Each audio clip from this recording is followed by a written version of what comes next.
একটা লোক, তারা কিন্তু সবাই ভয় পায়। ইউটিউব ইন্ডাস্ট্রিতে একটা টাইমে তার সবাই বাঘের মতো ভয় পাইতো। তৌহিদ আফ্রিদির গ্রেপ্তারের পর তার ঘনিষ্ঠ বন্ধু কন্টেন্ট ক্রিয়েটর তানভীর রাহি তার সম্পর্কে বিস্ফোরক মন্তব্য করেছেন।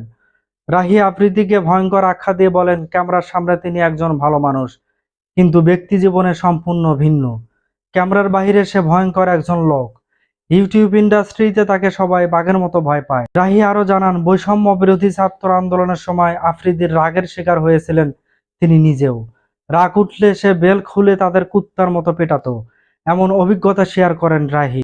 তিনি আরো বলেন, আফ্রিদির মধ্যে কোনো মনুষ্যত্ব নেই, শুধু প্রতিশোধের চিন্তা মাথায় সব সময় ঘুরপাক খায়। আফ্রিদির বিরুদ্ধে যাত্রাবাড়ি থানায় বাবু হত্যা মামলার অভিযোগ রয়েছে।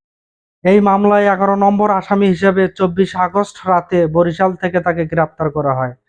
তানভীর রাহির এই বক্তব্য তৌহিদ আফ্রিদির ব্যক্তিত্ব ও কর্মকাণ্ড সম্পর্কে নতুন করে আলোচনার ঝড় উঠেছে।